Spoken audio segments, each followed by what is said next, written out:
Hi, I'm Shelley Mountain-Collette, and Judy asked me to come on and do a little information session on self-harm.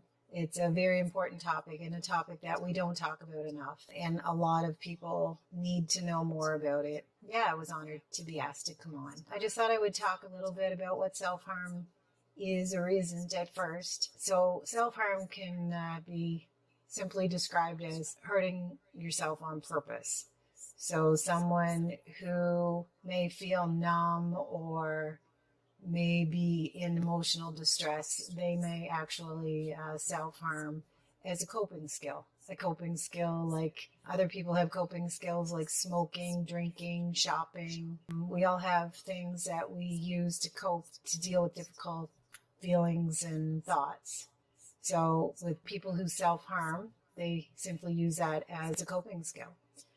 And it does help them temporarily, but of course, in the long term, there are some there can be some very dangerous side effects. And yeah, so it's a short-term fix that a lot of young people use. Recent research has said that 14 to 24% of people by the age of 17 have self-injured in some way.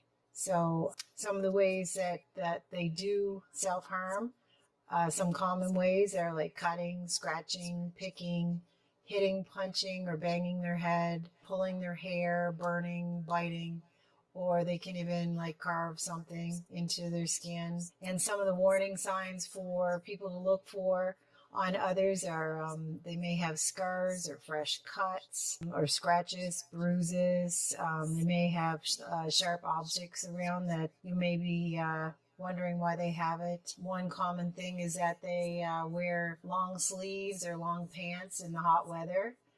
And they may show similar symptoms to people with addictions, like difficulty with interpersonal relationships. They may be impulsive or unpredictable, and they may seem helpless or hopeless and struggle with their self-esteem that way. And it's because they're in pain and they are doing something they know is harmful to help them get through those difficult moments.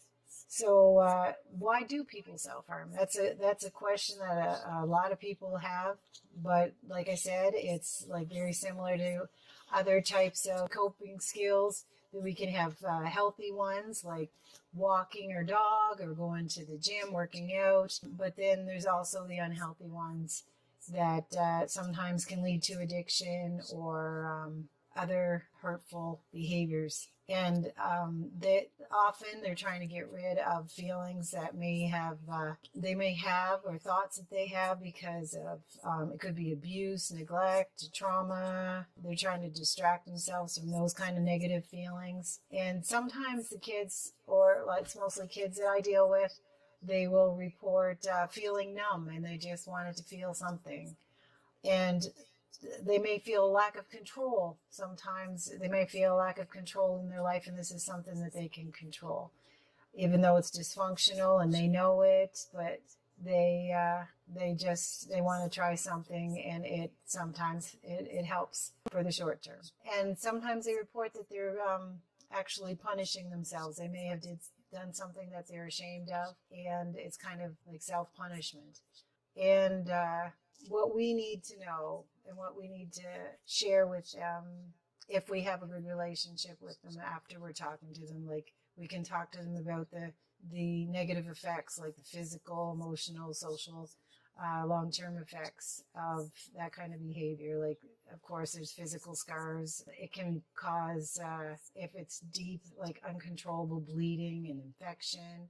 They often feel guilt and shame, and they feel like it's really hard on their self-esteem, and they may feel worthless, but they can get addicted to the behavior. Same as any other coping skill. Some of them, even positive ones, we can get addicted to and not have balance in our life. And some of the social problems are similar to people with addictions. They may avoid family or friends. They may become ostracized from loved ones because people don't understand. They may have tried to get them to stop and they won't stop. so they have difficulty in their close relationships. Yeah, so next up, what I'd like to look at is when you need to seek help.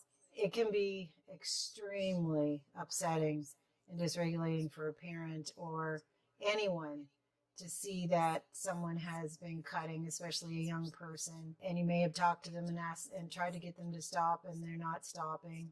A lot of kids will say, like, their parent freaked out and started yelling or screaming at them, and they just didn't understand. So the main thing is in that situation is to stay calm and understand that this is a coping skill, the same as coping skills that we have. It just seems more dangerous, and people fear that maybe they are suicidal. Most of the time, they're not suicidal. Occasionally, they are. So we have to seek professional help immediately if they are suicidal. But in that moment, when you're having that conversation, when you recognize that someone has been cutting or hurting themselves in some way, the most important thing is to stay calm so they can trust that they can keep talking.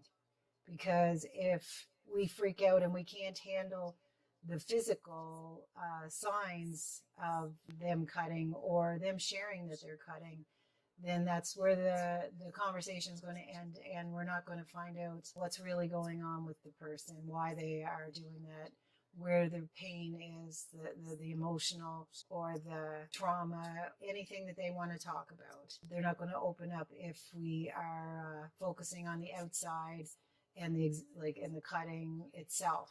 They want to share, but they have to see that you're not going to freak out over the physical outside signs of their emotional pain, because they're not going to share the rest. And if you are someone who is cutting yourself, it's very important to seek help and to find someone that you can talk to, that you can trust.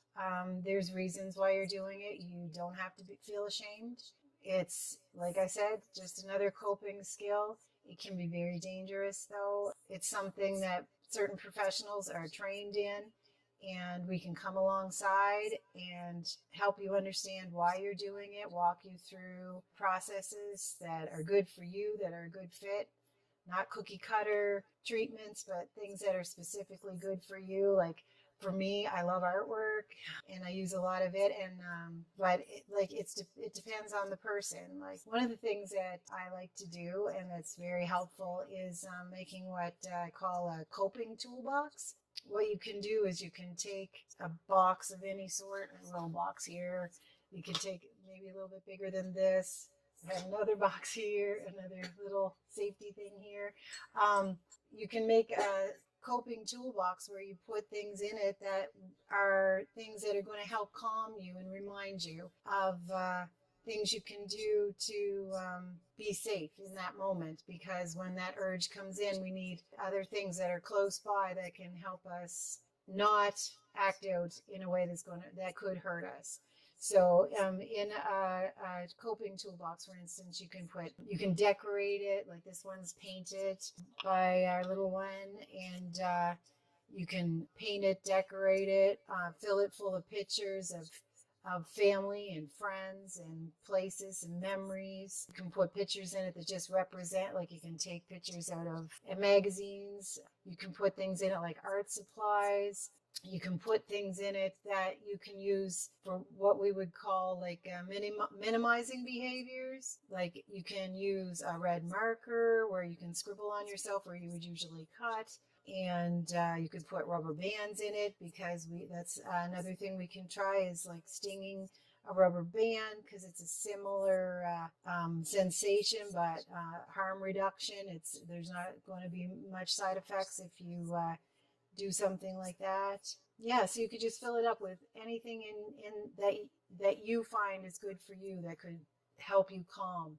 And another thing that we put in there is a list of things that work for you, like maybe punching a pillow or using an ice cube to rub on the area where you might scratch or cut. And or like just that list, even so you can look at it and say, okay, run and listen to hard rocks. So It's like, okay, that's what I feel like doing, or I feel like taking a cold bath. Those are things that you have on your list so that you have them in that moment. And you can just grab the list and pick something that would work for you in that moment. Yeah, I want to say, if you are self-harming, if you love someone who is self-harming, shame and yelling and getting angry isn't going to help. It's a coping skill. It's not something that you have to be embarrassed about. Talk to someone you trust, reach out to someone in your school, a teacher, a guidance counselor, reach out to somebody, or mental health. I'll put some lists of some phone numbers in the comments. And yeah, just remember, you're not alone. Reach out for help. It could even be a friend that you reach out to at first. You're not alone. Thank you for joining me tonight. Bye-bye.